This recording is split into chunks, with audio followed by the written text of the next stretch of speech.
L'humoriste Fabrice Eboué sera ce mercredi soir au théâtre Jean Larry. C'est la première fois que l'artiste à l'humour caustique se produit à Carcassonne, une vraie découverte pour lui.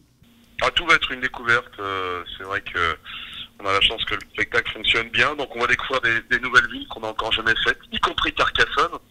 Et donc c'est une découverte du public pour moi et aussi une découverte géographique, si j'ose dire, puisque j'ai jamais été chez vous. Donc voilà, un double contentement pour moi.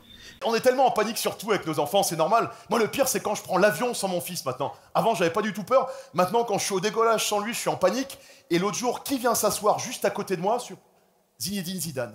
Alors là je me dis, non seulement si l'avion se crache je vois plus jamais mon gosse, mais en plus on parlera même pas de moi aux informations.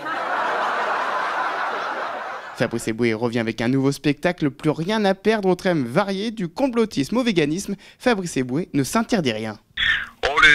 Les thèmes qui sont traités dans ce spectacle, d'abord vous savez aujourd'hui avec le nombre d'humoristes qu'on a, on essaye d'être, pour être original, je crois que la meilleure façon c'est de passer par soi, parce que traiter de l'actualité, etc., il y en a plein qui le font à la radio, à la télé, sur internet aujourd'hui, donc je crois que la meilleure façon d'être un peu singulier c'est de passer par soi, par du vécu, et c'est ce que je fais. Alors c'est pas du tout de l'égocentrisme, c'est que je passe par moi pour mieux parler de la société dans laquelle je vis, et là je traite par exemple de ma petite prise de bec avec la maire de Paris, Anne Hidalgo, sur la journée sans voiture, ce qui me permet de parler évidemment de planète, de pollution, etc. Ce qui me permet de parler aussi beaucoup des véganes. Voilà, il y a un sketch qui tourne.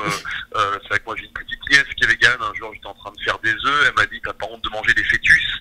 Et là je lui ai dit c'est pas des fœtus, c'est des œufs. Et je lui ai dit je pense pas qu'un médecin quand il fait un avortement il attend avec son jus d'orange et ses mouillettes.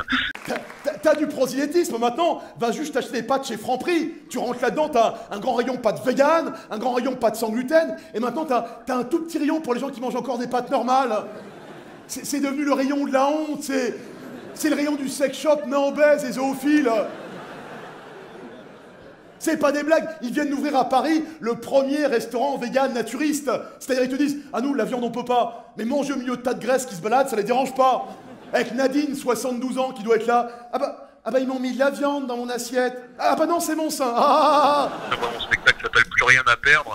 Il y a un peu, j'ai envie de dire, cette atmosphère aujourd'hui en France et parfois dans le monde. Et c'est vrai que si vous avez envie justement de prendre du recul par rapport à tout ça, vous dire que pendant 1h30 on peut rire de tout, de soi d'abord, parce que c'est surtout un spectacle d'autodérision. Et ben je crois que c'est, avec tous les comiques qu'il y a aujourd'hui, en tout cas je crois que c'est un des spectacles qui ose le plus. Donc c'est vraiment un moment de liberté pendant 1h30 pour se lâcher. Ouais. Un spectacle à voir ce soir dès 20h30 au théâtre Jean Larry à Carcassonne.